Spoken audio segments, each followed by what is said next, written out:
Entre vous et nous, troisième partie d'émission, on attaque 2021 alors, sur les chapeaux de roue avec cette émission. Les conseils de Jean-Jacques Martin tout à l'heure sur la motivation pour bien commencer l'année. Les conseils de Joël Vocat aussi tout à l'heure pour la connectivité à la maison, le matériel Wi-Fi adéquat, comment gérer au maximum sa connectivité. Christian Spuller, notre invité du jour, directeur de Syngenta ici à Montaix, tout va bien ? Tout va bien, merci beaucoup. Est-ce que vous fonctionnez avec le photovoltaïque sur le site ? Parce que on imagine que c'est compliqué, mais que vous avez quand même des toits à disposition. Est-ce que c'était une réflexion que vous avez déjà appliquée ? Alors, je pense d'abord à l'origine de la chimie à Montaix. On a l'électricité hydraulique avec Simo qui est aussi copropriétaire de certaines forces motrices. Après, c'est vrai qu'on a un certain nombre de toits. Pas mal sont plats d'ailleurs sur un site qui fait quand même 1 kilomètre sur 1 kilomètre. Donc, il y aura souvent matière à découvrir et à discuter. Mais je sais que ça se Je reprends toujours 10% sur les contrats, je vous le rappelle. Si ça reste à 10, ça va aller. Philippe Landry, justement, responsable solaire pour Romand d'énergie, responsable photovoltaïque résidentiel et grandes installations, justement. On va parler du solaire, point essentiel, surtout dans notre beau Chablais. On rappelle 290 jours de soleil par an. Pour les gens qui nous écoutent et qui rêveraient de venir habiter la région, vous êtes les bienvenus. Donc, Philippe Landry, c'est à vous. C'est pour ça que je suis là. Alors, on parlait motivation, et c'est intéressant. Certains souhaiteraient du Wi-Fi, mais si on pense à la pyramide de Maslow revisitée, c'est pas le Wi-Fi qu'il faut être, c'est l'étape d'en dessous. C'est le fournisseur d'électricité et de pour maîtriser encore d'énergie. Plus. Exactement. Donc c'est vrai qu'aujourd'hui, on parle solaire. Alors, comme dirait Yann Marguet, le solaire, définition.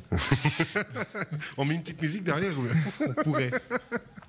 Alors le solaire, il y a souvent une petite incompréhension. Les gens ont tendance à confondre le thermique et le photovoltaïque. Donc ce qui fournit du chauffage et ce qui fournit de l'électricité. Photovoltaïque, c'est donc la partie électrique. Il y a plusieurs types d'installations. Donc là, je me cantonne au résidentiel. En général, on pose les panneaux sur le toit. On a posé, le toit existe déjà. Que ce soit des toitures inclinées, quelquefois plates, c'est un peu plus rare en résidentiel, mais ça peut arriver par exemple sur un garage. Ou alors, pour les constructions neuves ou pour les rénovations, on va pouvoir mettre des panneaux en intégré. Et puis il y a toute une gamme de solutions un peu diverses qui peut être des carports, des installations en talus, des installations en façade. Donc, des carports ? Des carports, donc le garage. D'accord, ouais, ok. C'est quoi un système photovoltaïque ? Donc, pour faire court et simple, c'est d'abord des panneaux en toiture. C'est ensuite un appareil qu'on appelle un onduleur qui permet de transformer le courant continu en courant alternatif, histoire de pouvoir l'utiliser en direct et de le mettre dans le réseau. Et puis finalement, toute la partie de raccordement électrique.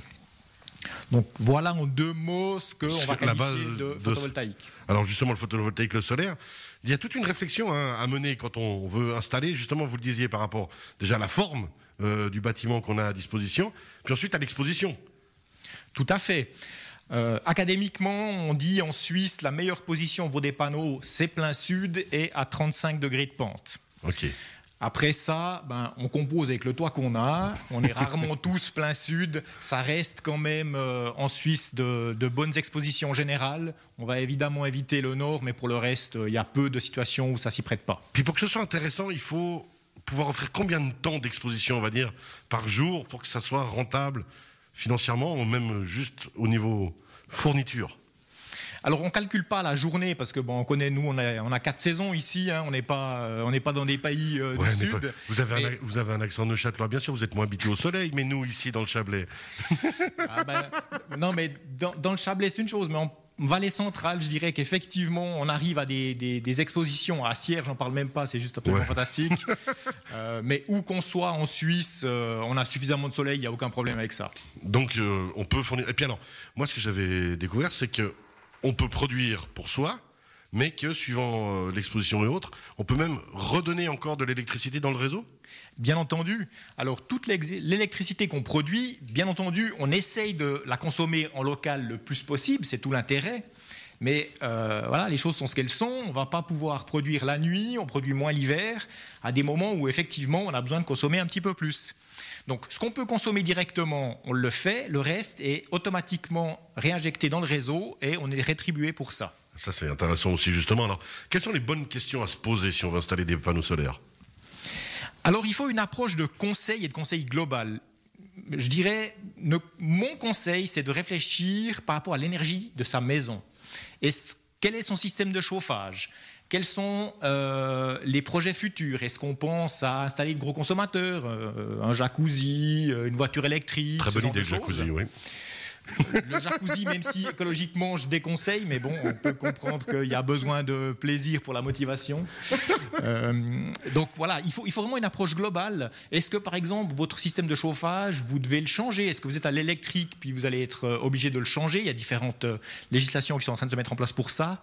Donc c'est ça qui est important, c'est de réfléchir à dimensionner son installation par rapport à ses besoins, par rapport à son évolution. Et par rapport justement à l'avenir, donc c'est là où justement vous rentrez en jeu.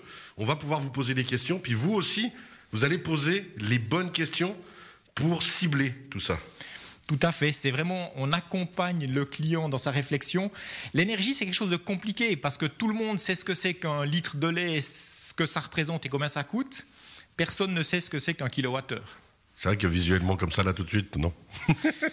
Donc c'est vrai qu'on peut l'expliquer, mais ça s'appréhende mal. Donc il faut voir ça à l'échelle globale d'une maison et ce que ça représente. Ok. Alors ensuite, une fois qu'on a pris la décision, est-ce qu'il y a différents types de panneaux? À quoi on doit réfléchir ensuite? Alors il y a effectivement différents types de panneaux.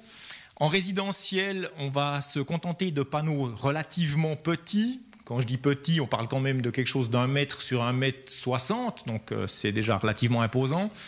En grande toiture, voire surtout dans le terrain, on va trouver des panneaux encore beaucoup plus grands, mais là c'est vraiment quelque chose d'autre. Où on va prêter attention également à quelque chose dans le résidentiel, c'est l'esthétique. Typiquement chez Romand Énergie, on va poser que du noir complet. Donc le cadre alu sera noir, le fond sera noir, ce qui donne un rendu esthétique qui est, on va dire, raisonnable. Après, c'est des goûts et des couleurs. Oui, bien sûr. Mais en même temps, quand on pose des panneaux photovoltaïques, c'est dans une idée de développement durable, d'énergie, pas d'esthétique nécessairement, même si on a entendu parler de panneaux transparents qui sont en train d'essayer d'être créés ou autres. Pour l'instant, on n'y est pas encore. Alors, on n'y est pas encore sur le marché grand public. Il y a des spécialités, on peut trouver énormément de choses. Mais disons qu'aujourd'hui, c'est quelqu'un qui tiendrait à quelque chose de très esthétique. On peut lui proposer, par exemple, des panneaux intégrés à la toiture. Alors évidemment, c'est un coût un petit peu différent, mais ça permet d'amener des solutions qui sont vraiment très très jolies et qui peuvent même amener avec des faux panneaux à mettre en valeur les obstacles comme une cheminée ou des crochets, différentes choses. C'est vraiment intéressant. Christian Spuller, justement, alors sur le site, on ne va pas nécessairement revenir là-dessus, mais c'est vrai que même dans la vie privée, le photovoltaïque, c'est quelque chose à quoi vous avez réfléchi ? C'est vrai que j'ai un petit panneau thermique comme plein de personnes sur la maison où j'habite. Donc oui, bien sûr. Après, c'est vrai que pour un site industriel, on consomme d'électricité jour et nuit. On fait aussi attention et on mesure aussi vraiment l'empreinte environnementale de nos activités avec aussi d'autres sources énergétiques, d'autres façons d'intégrer aussi sur le site chimique, par exemple. Là, on a un projet qui est maintenant lancé par la Satom aussi d'alimenter le site en vapeur issue de la combustion des déchets avec le site qui va fournir l'eau déminéralisée. Donc, on fait un tube finalement entre la Satom et le site. Donc, je pense que c'est un tout. Et puis que, évidemment, pour chaque consommateur, chaque particulier, c'est vraiment intéressant le développement de cette technologie. En effet, à l'échelle résidentielle comme à l'échelle industrielle, vous l'avez dit, l'intérêt c'est de réfléchir globalement puis d'amener une solution pour l'énergie. Un des composants qu'on retrouve quasiment tout le temps, c'est le photovoltaïque, parce qu'effectivement, en 2021, vous avez un toit, il n'y a pas de panneau dessus, vous devez trouver de bonnes raisons pour laquelle vous n'en mettez pas. C'est ça, c'est qu'après, au niveau, on va dire, administratif, on risque de vous tomber dessus, quoi. Pas seulement. On a voté la stratégie énergétique 2050. On sait qu'on doit arriver à des niveaux de production très importants. Et aujourd'hui, c'est de la responsabilité de tout le monde, industrie comme particulier, de participer à décarboner. Et en mettant des panneaux, c'est une solution qui est tout à fait abordable pour tout le monde. C'est une réflexion que vous avez aussi menée, Joël Vocat, à titre privé, on va dire ? Oui, depuis, mon Dieu, on est quoi en 2021, ça fait 5 ans, j'ai 60 mètres carrés de panneaux solaires sur ma maison. 60 mètres carrés, ah ouais. Oui, et puis j'arrive à une production de 12 000 kWh à peu près sur les panneaux et une autoconsommation de 50%. Ah, donc ça veut dire que vous remettez 50% dans le réseau en plus. Exactement, et je crois que 50% d'autoconsommation, c'est déjà plutôt pas mal. C'est plutôt un très bon résultat. Et c'est vrai qu'il y a une influence directe sur la facture. C'est ça. Il y a cet aspect écologique, cet aspect vision du futur. Et c'est vrai que c'est des toits. Alors effectivement, je suis à un endroit saillant où l'orientation de la maison fait que j'ai pu mettre des panneaux solaires du côté sud et du côté ouest. Ce qui fait que, en gros, de 7h le matin jusqu'à 19h, j'ai de la production solaire. Ça, c'est de la vraie... Là, pour le coup, on a un exemple. Là, il mérite un trophée. Là, donc, Joël Vocat, respect. Merci beaucoup. Alors, Jean-Jacques Martin, que ce soit au niveau privé ou au niveau de l'école, là aussi, c'est des réflexions qui ont été menées? Alors, moi, je suis un mauvais élève pour ça. Juste après Joël, en plus, mon pauvre ami. Au niveau de l'école, on est locataire, on a peu de prise là-dessus, mais c'est vrai que c'est un sujet très intéressant. Puis au niveau privé, c'est la vétusté de la maison pour l'instant. En tout cas, elle ne permet pas ce genre de processus, voilà, pour le moment. Mais c'est vrai que c'est l'avenir, et surtout pour les jeunes aussi. En tout cas, l'éco-responsabilité fait partie de nos vocations. Ça, puis on imagine que ça fait partie aussi du système éducatif. Totalement intégré là-dedans. Joël Vocat? Oui, j'ai oublié un petit point. Alors, en tant que privé, qui est vraiment intéressant, c'est que le 100% de l'installation peut être défiscalisé quand on fait la mise en place de l'installation. Ça a bien vu, c'était la dernière question que j'avais. C'était vrai au niveau des coûts, rentabilité et autres. Qu'est-ce que ça peut représenter? Alors, c'est vrai que ce qui est très intéressant, c'est que non seulement c'est 100% défiscalisable, il y a certaines conditions sur le canton du Valais par rapport à l'âge de la maison, mais en général, c'est possible. Il y a surtout aussi des subventions. Donc, certaines communes amènent des subventions. La Confédération, par l'organisme qu'on appelle Pronovo, amène des subventions également. Donc, on arrive facilement à 20% de subventions, je dirais. On n'est pas loin d'avoir le même niveau de défiscalisation. Donc aujourd'hui, on serait étonné, mais il faut combattre l'idée reçue qui est qu'une installation photovoltaïque est chère. Au contraire, c'est très abordable aujourd'hui. Et puis même s'il ne faut pas le faire dans une optique que financière, on arrive selon les consommations à des solutions qui s'amortissent sur 10 à 15, un peu plus, quelques années de plus. Ouais, donc en plus c'est amorti et défiscalisable. Merci beaucoup Philippe Landry, on rappelle, responsable photovoltaïque résidentiel et grandes installations pour Romande Énergie, romande-énergie.ch. Merci beaucoup. Avec plaisir. Bonne année 2021 encore. Joël Vocat, on rappelle, vous nous avez parlé aujourd'hui de la connectivité du Wi-Fi à la maison avec tous les bons conseils.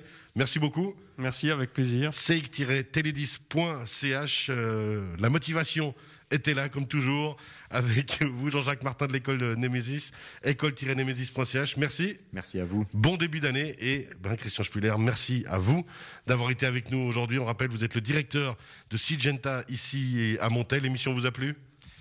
Merci, oui, merci pour l'invitation, merci à vous quatre pour les bons moments et puis bonne nouvelle année à tous. Bon début d'année, merci beaucoup.